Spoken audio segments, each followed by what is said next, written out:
My name is Michael, and I'm 29 years old. This all began on a cold, quiet night as I made my way home from a late shift at the factory. I've always worked the night shifts. Less noise, fewer people, and more money. The streets were empty, and the wind howled softly as I walked down the dimly lit path that led to my apartment. I remember checking my phone. It was almost 2 a.m., and the battery was at 12%. I should have charged it before leaving work, but my mind was elsewhere. I'd been feeling uneasy all week, like someone or something was watching me. I couldn't explain it, but I shrugged it off as stress from work. As I approached the steps to my building, I noticed something strange. A tall figure standing at the far end of the street, just outside the glow of the streetlight. At first, I thought it was a person, maybe just some random guy passing through, but there was something off about its shape. It was too tall, unnaturally tall, and its limbs were long and thin, almost spider-like. Its head was tilted slightly to the side as if it were staring at me, even though I couldn't make out a face in the darkness.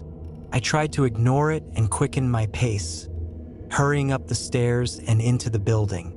The door slammed shut behind me, and for a moment, I stood there, my heart pounding in my chest. I told myself it was nothing, just some trick of the light or a random shadow. I took the elevator up to the 3rd floor, where my small, one-bedroom apartment was, and as soon as I stepped inside, I locked the door behind me. The familiar creak of the old wooden floors did little to ease my nerves. I tossed my jacket onto the couch and went to the kitchen to grab a drink, trying to shake the weird feeling that had settled over me. As I stood there, sipping water and staring blankly out of the window, I saw it again. The figure.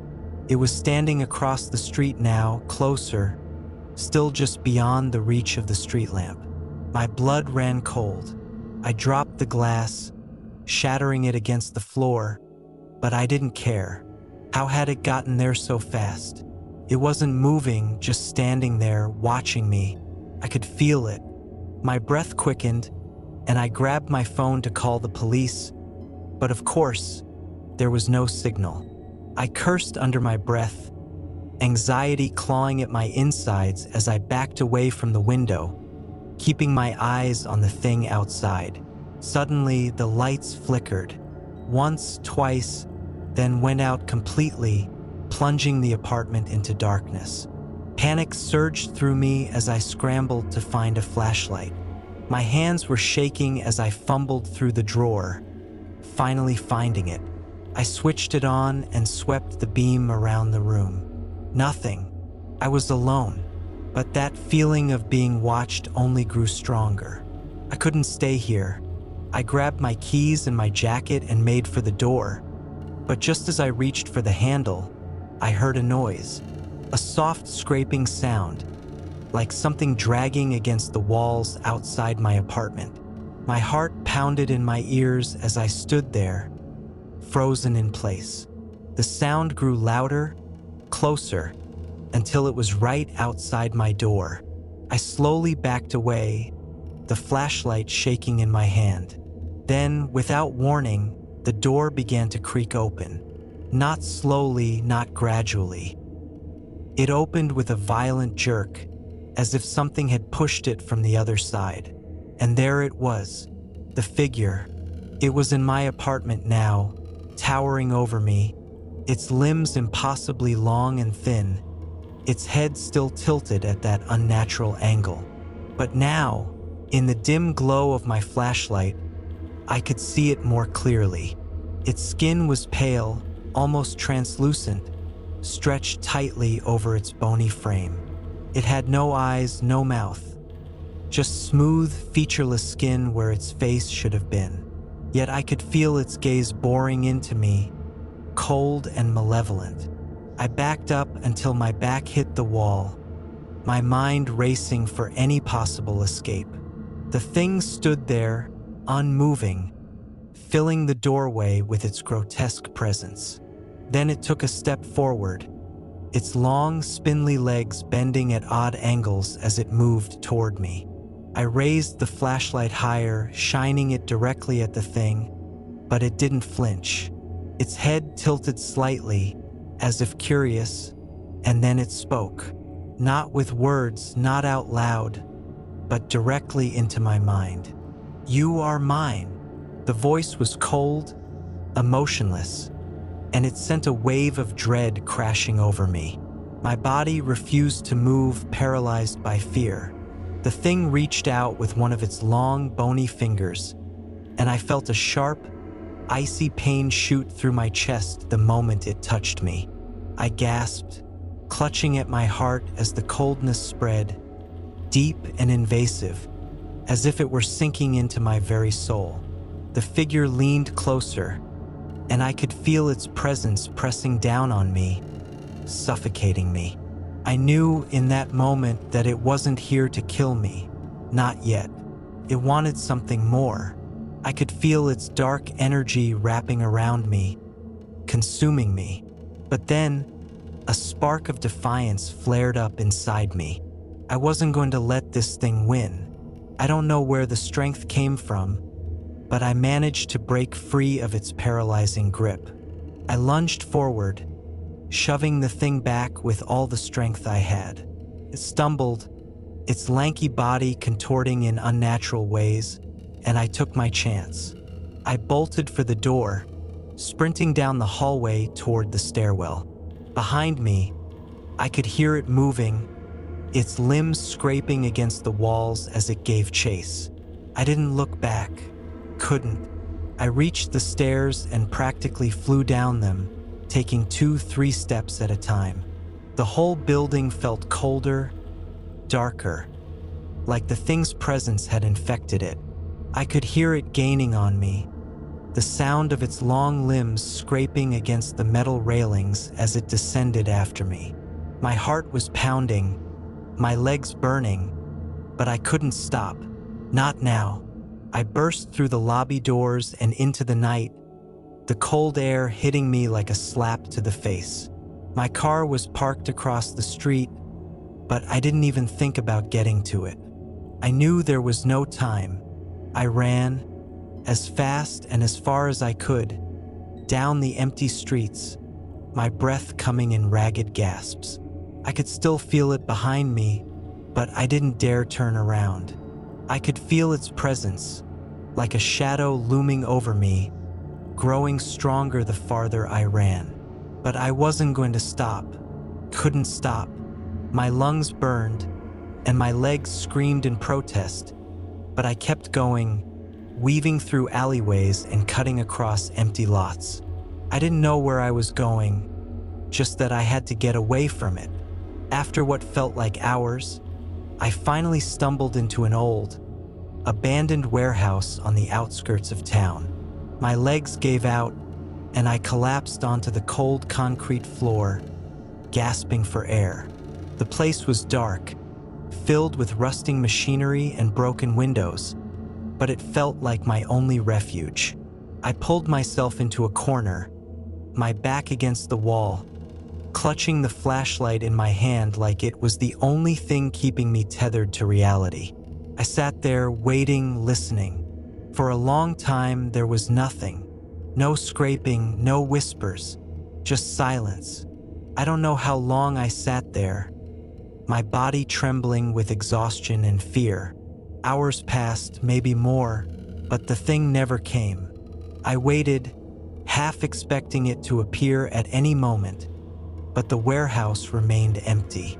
The sun began to rise, casting faint rays of light through the broken windows. Slowly, I stood up, my legs weak beneath me, and I made my way back toward the entrance. The streets were quiet, the world returning to its normal rhythm. But I knew I wasn't free. The mark it left on me still burned in my chest, a constant reminder that it was still out there, watching, waiting. I made my way home, exhausted, battered, but alive. I don't know how long I'll be able to stay ahead of it, but I won't stop fighting. I can feel it inside me now, like a shadow lurking in the back of my mind, whispering to me, calling to me. But I'm still here. I'm still alive. For now. I made it back to my apartment as the first light of dawn was creeping over the horizon. The streets were quiet again, almost too quiet, as if the whole world had been unaware of the terror that had stalked me through the night. My limbs ached, my heart still pounded in my chest, and the cold, lingering touch of that thing still clung to me like a parasite. But for now, I had escaped. I walked through the front door of my building, the lock barely making a sound as I clicked it shut behind me. I needed rest. I needed to think. My mind was racing, 1,000 thoughts bouncing around in my head, none of them making any sense. What was that thing? Why was it after me? And how had I managed to get away? I entered my apartment, expecting everything to feel different, but the place was the same, messy, disorganized, just like I'd left it. The shards of the glass I had dropped still glinted on the kitchen floor, reminding me that last night hadn't been some horrible dream. It was real. I carefully sidestepped the broken pieces, too tired to clean it up, and made my way to the couch. I sank into it, my body finally giving in to the exhaustion. But sleep didn't come easily. Every time I closed my eyes, I saw that thing's faceless head, its long, grotesque fingers stretching toward me. I felt the cold stabbing into my chest again, the darkness pressing down on me like it had inside that warehouse. I jolted awake each time, covered in sweat, heart racing, but I had to sleep. I had to rest. I couldn't think straight anymore. Finally, after what felt like hours, sleep took me. But the dreams were worse than the waking nightmare. I found myself back in the vast, empty space where it all began. The cold, smooth stone underfoot, the oppressive darkness all around me. The pulsing light was there again, faint in the distance, but I knew better now. I knew that light wasn't salvation. It was the source of the thing, the place it drew its power from. And I was being pulled toward it, helpless, like a moth to a flame. I tried to fight, but my body wouldn't listen. Feel the presence of the thing, lurking just beyond my sight, waiting, watching. The whispers were louder this time, filling my head with words I couldn't understand, voices that weren't my own. I tried to scream, but no sound came out. The cold seeped into me again, deeper this time, as if it were becoming a part of me. I was losing myself to it. I was losing everything. Then I woke up.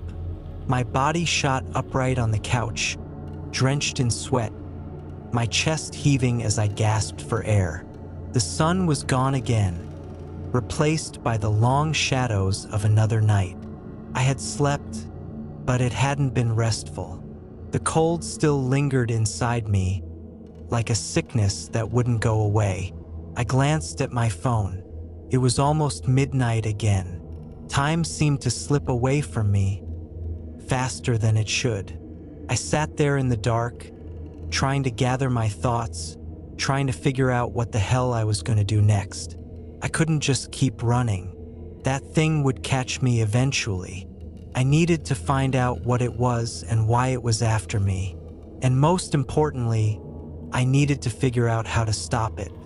My mind drifted back to the figure I had seen outside my apartment the night before. That thing, its tall, gangly body, its long limbs, wasn't just some random entity. It was tied to me somehow, connected to something deeper. And then it hit me, those symbols, the ones carved into its skin, the ones I had seen in my dreams, and on the door of that strange, shadowy place I had stumbled into at the warehouse. I had seen something like them before, years ago. I scrambled off the couch and made my way over to the bookshelf in the corner. I hadn't looked through these books in years. They were mostly old, tattered volumes I had collected from flea markets and antique stores. A strange hobby I'd picked up when I was younger. I flipped through one after another, searching for anything that might resemble those strange symbols. My fingers stopped on an old, leather-bound book, its cover worn and frayed from age. I didn't remember where I had gotten it, but something about it felt familiar. I opened it, and there they were, etched into the yellowed pages, the same symbols I had seen on that door, the same ones that seemed to haunt my nightmares. My heart raced as I scanned the text, though much of it was in a language I couldn't read. There were illustrations, crude sketches of figures, long and thin like the thing that had been hunting me. My hands trembled as I turned the pages, dread building in my chest as I realized what this was. It was a book of rituals, old dark magic, the kind people whispered about in hushed tones, the kind you didn't find in libraries. This thing that had been haunting me wasn't just some random entity. It was summoned, called from some dark place by these symbols. And somehow I had gotten caught up in it. The thing had been marked on me, claimed me as its own, and it wouldn't stop until it had taken everything. But there, in the faded, brittle pages, I found something else. A way to send it back. The ritual was complex, the details vague, but it was possible. I could stop it, but there was a cost. The book spoke of sacrifice, though it wasn't clear what exactly that meant. I didn't have much time to think about it. The temperature in the room dropped sharply, the same bone-chilling cold that signaled its presence. I could feel the thing getting closer. I didn't know how, but it was coming for me again. I grabbed the book, the flashlight, and whatever else I could find, and bolted out of the apartment. I wasn't sure where I was going, just away. Away from here, away from the darkness that was closing in on me. I ran through the streets, the book clutched tightly in my hands. I needed a place to perform the ritual, somewhere where the thing wouldn't find me right away. I thought about the warehouse again. It was secluded, far from the main part of town, and it had worked before, at least for a while. I made my way there as quickly as I could, my breath fogging in the freezing air as I sprinted through the abandoned industrial district. When I reached the warehouse, I didn't stop to catch my breath. I ran inside and immediately began preparing. The book was clear about one thing: the symbols had to be drawn perfectly, and they had to be drawn in blood. My hand shook as I cut into my palm with a shard of broken glass, the pain sharp and immediate, but I didn't stop. I smeared the symbols on the cold concrete floor, copying them exactly as they appeared in the book. Time felt like it was slipping away faster now. The whispers were louder, more insistent, and I could feel the thing's presence growing stronger, closer. I finished the last symbol just as I felt the room grow impossibly cold. It was here. I stood in the center of the circle, clutching the book in one hand, blood dripping from the other, and waited. The shadows around me seemed to shift, to twist and writhe as the thing stepped out from the darkness. It was even taller now, its limbs impossibly long, its faceless head tilted as it regarded me. "You cannot stop this," it said, the voice once again cold and distant, like ice. But I didn't listen. I began chanting the words from the book, my voice shaking, but growing stronger with each syllable. The thing recoiled, its body twitching and twisting as if in pain, but it didn't retreat. It lunged forward, faster than I expected, one long, bony arm reaching for me. I kept chanting, louder now, forcing the words out through gritted teeth as the thing's fingers brushed against my chest, cold and sharp like knives. Then, with one final, desperate scream, I shouted the last word of the ritual. The air around me crackled with energy, and for a moment, everything went silent. The thing froze, its body contorted in agony, and then it began to dissolve, its form unraveling into a dark, swirling mist. It let out one last, horrible screech as it was pulled back into the void, the darkness consuming it entirely. And then, just like that, it was gone. The cold lifted, the whispers stopped, and I collapsed to the floor, exhausted, but alive. I don't know how long I lay there, staring up at the cracked ceiling of the warehouse, but eventually, I forced myself to my feet. The thing was gone, but I knew it wasn't over. The mark it had left on me still burned faintly, a reminder that it was still out there, somewhere waiting. But for now, I had won. For now, I was free. The warehouse was silent, the air heavy with the weight of what had just happened. My body ached, the wound on my palm throbbing painfully, but I didn't care. I had survived. I had faced something unimaginable, something ancient and malevolent, and I had sent it back to whatever hell it came from. As I stood there in the fading light of dawn, I realized that life would never be the same again. I had been marked, changed by the darkness I had encountered, but I was still here. I was still standing. I had won this battle, but deep down, I knew that the war was far from over. Whatever that thing was, it wasn't truly gone. It was waiting, watching, and one day it would come back. But next time, I would be ready. I walked out of the warehouse, into the cold morning air, leaving behind the echoes of the nightmare I had survived. The world outside was just beginning to wake up, unaware of the terror that had unfolded in the shadows. For now, I was safe. For now, I had my life back. But I would never forget.